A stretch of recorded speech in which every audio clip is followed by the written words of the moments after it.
20 जुलाई 1969 को अपोलो 11 का lunar module चांद पर लैंड करता है और ठीक 2:56 पे नील आर्मस्ट्रॉन्ग चांद पर कदम रखते हैं और दुनिया के पहले इंसान बन जाते हैं जिन्होंने चांद पे कदम रखा। लेकिन क्या सच में ऐसा हुआ था? आज 50 से भी ज्यादा सालों बाद बहुत से लोग मानने से भी इनकार कर देते हैं कि इंसान चांद तक गए थे। ऐसी बहुत सारी थ्योरीज सामने आई हैं जो क्लेम करती हैं कि ये पूरा अपोलो 11 का मिशन सिर्फ एक दिखावा था अमेरिका की तरफ से। इन्होंने धरती पर ही इस पूरे नाटक को फिल्म किया था और इस दुनिया को जाकर झूठ बोला था। नहीं तो ये चांद के सरफेस पे बिना हवा के झंडा कैसे लहरा रहा है? या फिर ये फोटोज जो नील आर्मस्ट्रॉन्ग और बज ऑल्ड्रिन ने खींची हैं, इन फोटोज में कोई भी स्टार्स क्यों नहीं दिखाई दे रहे? और ये शैडो इतनी इधर उधर क्यों हो रखी है? या फिर सबसे मेन थ्योरी कि बज ऑल्ड्रिन की ये फोटो जो नील आर्मस्ट्रॉन्ग ने खींची है, इसमें नील आर्मस्ट्रॉन्ग की रिफ्लेक्शन तो दिखाई दे रही है, लेकिन नील आर्मस्ट्रॉन्ग के हाथ में कोई कैमरा क्यों नहीं दिख रहा है? आइए जानते हैं इन थ्योरीज के पीछे की सच्चाई और पूरी कहानी। क्या आपको पता है कि इस अपोलो 11 मिशन को प्लान करने के पीछे असली वजह थी एक वॉर, स्पेसिफिकली कहा जाए तो कोल्ड वॉर, जो अमेरिका और सोवियत यूनियन के बीच में चल रही थी। दोनों देशों के बीच में स्पेस में जाने की एक रेस चल रही थी। ईयर 1957 में सोवियत पहला देश बन जाता है दुनिया की पहली आर्टिफिशियल सैटेलाइट लॉन्च करने वाला, जिसका नाम था स्पुतनिक।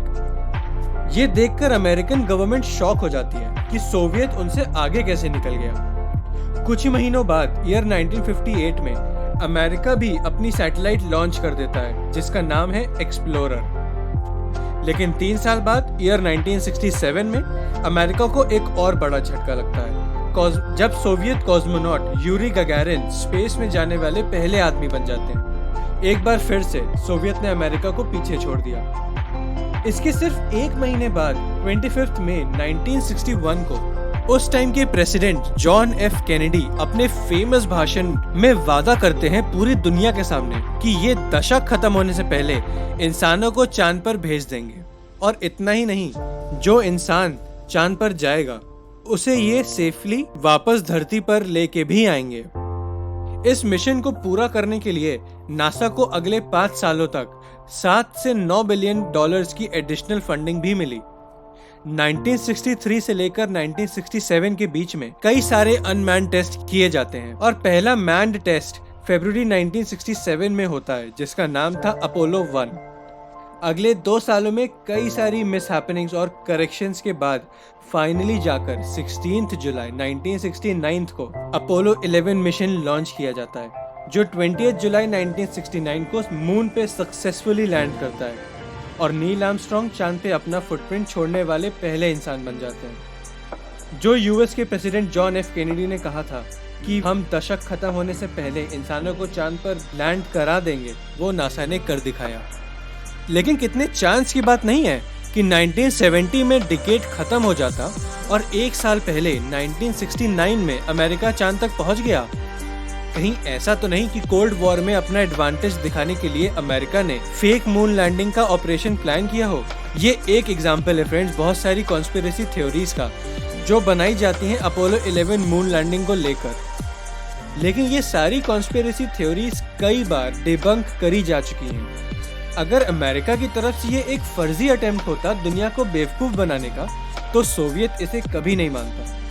लेकिन द ग्रेट सोवियत इंसाइक्लोपीडिया के 3rd एडिशन में कई बार इस मून लैंडिंग को एक फैक्चुअल चीज बताया गया है। लेकिन फिर झंडे का क्या? जो झंडा चांद पर प्लांट किया गया था वो लहरा कैसे रहा है बिना हवा के? इसका एक्चुअल में एक बहुत ही सिंपल सा एक्सप्लेनेशन है। जो फ्लैग नील आर्मस्ट्रॉन्ग मून पे लेके गए थे वो एक स्पेशली डिजाइंड झंडा था। आमतौर के झंडों में एक लंबी वर्टिकल रॉड डली होती है, लेकिन इस वाले में एक हॉरिजॉन्टल रॉड भी डली हुई थी झंडे के बिल्कुल ऊपर, जिससे कि झंडा हमेशा खिंचा रहे।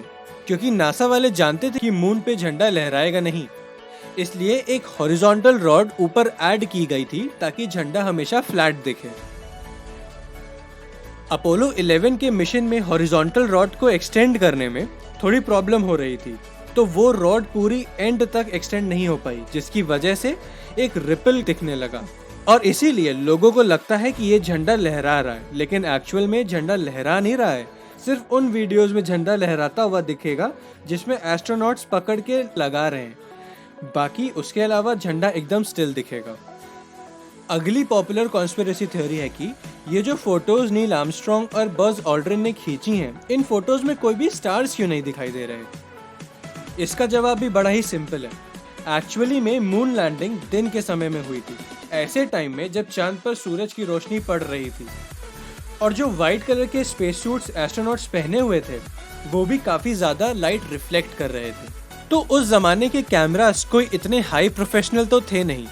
वैसे आज के टाइम में भी ये जो फोन के कैमरास हैं, उनसे अगर आप रात में फोटो खींचेंगे फ्लैश जलाकर, तो पीछे के स्टार्स नहीं दिखाई देंगे फोटोज में। एक और थ्योरी जो सामने आती है शैडोज को लेकर, कि ये शैडोज इतनी उधर उधर क्यों दिख रही हैं। लोग तो ये भी कहते हैं कि यहाँ हॉलीवुड जैसी फिल्म बनाई जा रही थी, तो कोई सिंगल सोर्स ऑफ लाइट नहीं थी, इसलिए ये शैडोज इतनी इधर उधर दिख रही हैं। लेकिन रियलिटी में एक्चुअली में सन ओनली सोर्स ऑफ लाइट नहीं था। जो चांद का सरफेस था वो भी एक तरह से सोर्स ऑफ लाइट एक्ट कर रहा था, क्योंकि वो इतना लाइट रिफ्लेक्ट कर रहा था, और इसी वजह से लाइट हर जगह स्कैटर हुई और शैडोज इतनी अजीब बनी। अब चलते हैं सबसे मेन कॉन्स्पिरेसी थ्योरी की ओर, जो है बज ऑल्ड्रिन की ये फोटो जो नील आर्मस्ट्रॉन्ग ने ली है। इसमें नील आर्मस्ट्रॉन्ग की रिफ्लेक्शन तो दिखाई दे रही है, लेकिन नील आर्मस्ट्रॉन्ग के हाथ में कोई कैमरा नहीं है। अब ये कैसे हो सकता है? ये इसलिए हो सकता है क्योंकि कैमरा उन्होंने हाथ में पकड़ा ही नहीं था, बल्कि कैमरा उनके स्पेस सूट में अटैच था और वो वहीं से कंट्रोल कर सकते थे। आज 50 सालों के बाद नासा ने फिर से प्लान किया है लोगों को चांद पर भेजने का, जिसका नाम है mission Artemis.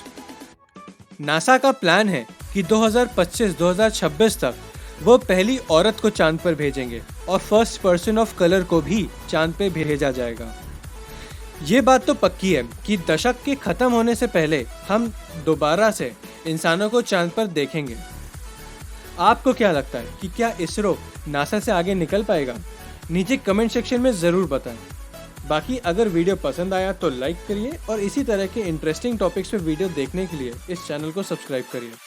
Thank you for watching guys, मिलते हैं अगले वीडियो में, तब तक के लिए स्टे सेफ।